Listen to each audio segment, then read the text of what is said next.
Hi, my name is Stacy Brooke and I am the founder and chief advisor at College Essay Advisors, and today I'm going to be talking to you about the Stanford Supplement.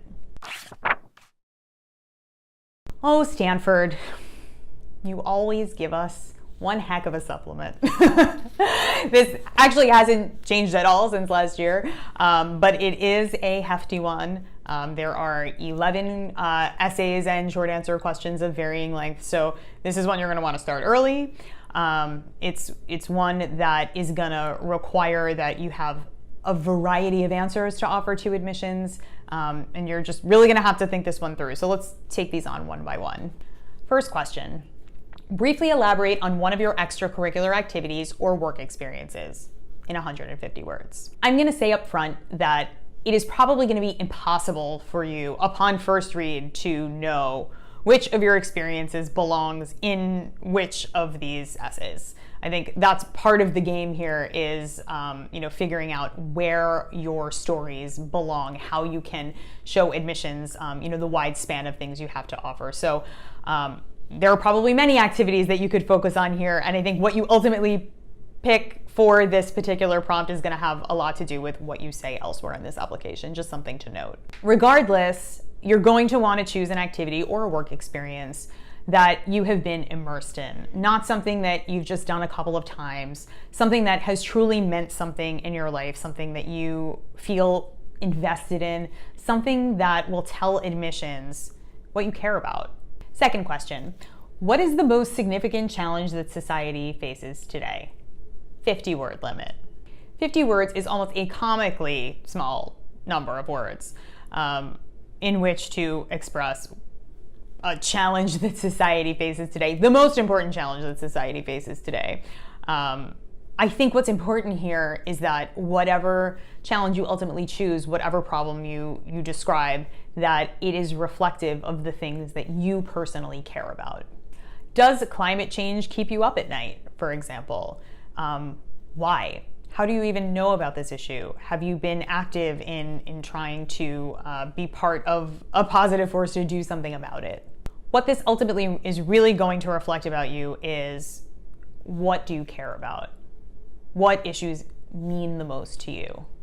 Question 3, how did you spend your last 2 summers? 50-word limit. This can be a pretty straightforward answer. There's very likely an absolute answer to this question. You did things for the last 2 summers and you're going to want to talk about them.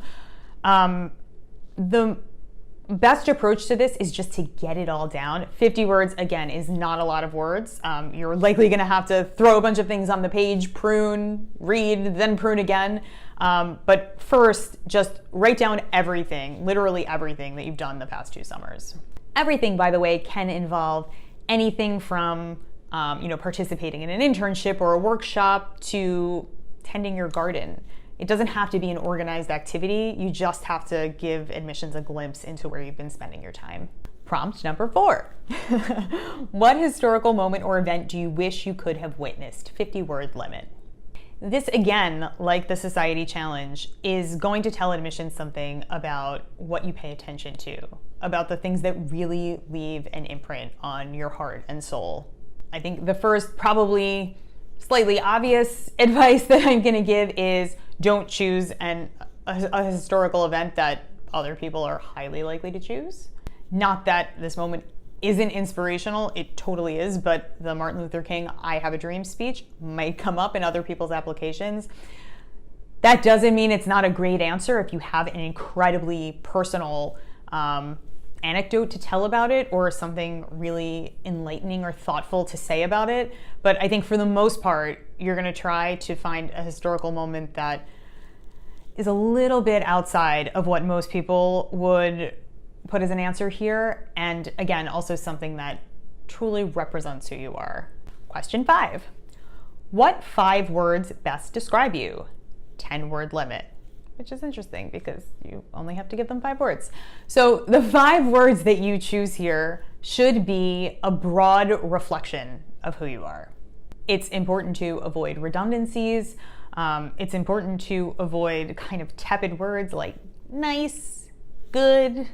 Also, I think it's worth it to just try and think a little bit outside of the box in terms of the terminology that you're using. A lot of people are going to be determined. A lot of people are going to be motivated. Try to figure out how you might be able to kind of be the variation in these applications. Number 6, when the choice is yours, what do you read, listen to, or watch? 50-word limit. The key to answering this question, I believe, is variety. You have the opportunity here to give admissions a comprehensive picture of the things you fill your brain with. So I would just choose from as wide a selection as you possibly can. You can approach how you actually write about this in a number of different ways. You could, if you had just a long list of things you wanted to include, simply list them out. You also might want to take a couple isolated examples of things that are really meaningful to you and write a few words about them, elaborate a little bit. I think either approach can be successful. Question 7. Name one thing you are looking forward to experiencing at Stanford. 50-word limit. This is the why do you want to go here question in its most distilled form. 50 words is truly a small space in which to express your interest in a college. So you're probably going to have to pick one element of Stanford that you want to highlight. And I know it's crazy, but Stanford already knows they have world-class professors. They already know their campus is beautiful, I promise you. But maybe there's a professor in the department that you want to be in whose research you really admire and who you can't wait to work with. Maybe there's this really interesting school tradition that just coincidentally aligns with your interests in a way that feels fated almost. What you choose to talk about here is going to say something about your interests and passions, and it is an opportunity for you to show good fit with Stanford. So make sure to think about this one and make your choice carefully. Question number 8. Imagine you had an extra hour in the day. How would you spend that time? 50-word limit. Yes, you want to catch up on your sleep, you, me, and everyone else. It's probably not what admissions is looking for here. What they want to know is, what are your priorities? What interests you so much that if you could do anything, that's the thing you would do? Maybe you would spend that hour every day watching The Wire because you're obsessed with the intersection of entertainment and journalism. Maybe you wish you had more time to practice the piano or write short stories. Question number 9. The Stanford community is deeply curious and driven to learn in and out of the classroom. Reflect on an idea or experience that makes you genuinely excited about learning. 100 to 250 words. How hungry for knowledge are you? This is what Stanford really wants to know with this question.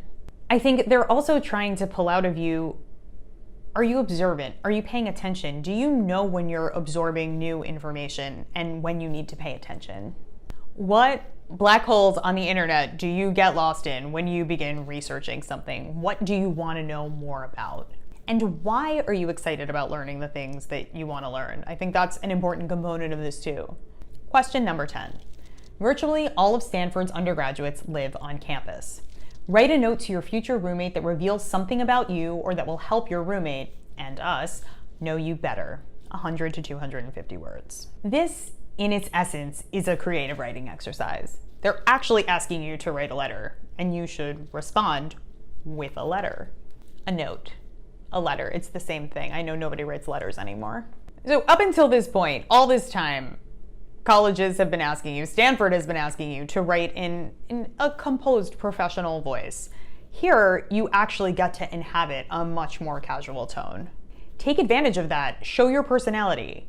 Obviously, you still want this to be polished. It still has to be appropriate for an admissions officer to consume, but I think you can get a little more relaxed with this in terms of tone and style. So what might someone who lives with you want to know about you, or who's going to live with you want to know about you? Are you a chef? Do you love to cook, and have you been practicing making your grandma's famous rice in your hot pot? Maybe you want to describe what you're going to do in the day you're writing the note to give your roommate a sense of what activities you participate in, where you're going to spend your time, who you're going to hang out with. This is also a great place to inject humor into your application if that is something that you feel inclined to do. This really is an interesting and fairly flexible prompt. I think it flummoxes some people in the beginning, but I would even just open up an email, honestly, and just start to type like you're talking to a future potential roommate. Things are going to come out that you wouldn't expect. Final question. Tell us about something that is meaningful to you and why. 100 to 250 words. This is almost annoyingly broad. You can really write about just about anything and answer this question. Like with the roommate question, I think this is a great one to back into. Is there something you're dying to tell admissions about yourself that you haven't been able to fit into any of these other answers? As long as it's important to you, as long as it's something that you feel is essential to someone really getting to know you, you can write about it. Try to think about this as broadly as you possibly can when you consider your options. When you think about things that are meaningful to you, they could be people, they could be memories, they could be experiences, objects. It really runs the gamut in terms of the options you have. So just try not to cut yourself off from anything, especially when you're doing your opening brainstorms. Obviously, you will be sending a message about yourself to admissions with what you choose to write about. Make sure that you're not flip in your choice. Make sure that whatever it is that you ultimately end up devoting this space to, that it truly helps admissions understand what you care about, your motivations, your goals, etc. I hope these tips are helpful to you in filling out your Stanford Supplemental essays. We wish you the best of luck. Thank you so much for watching our video. Please subscribe to our channel. We are going to be uploading many more videos for the 2018-19 application season, so check back for regular editions. Also, if you want more information about College Essay Advisor's one-on-one advising services, feel free to check us out, collegeessayadvisors.com. We also have an online course where you can get essay help right now. Again, check out collegeessayadvisors.com. Follow us on social media, but don't forget, come back here to find more videos for tips and tricks to help you with your admissions essays.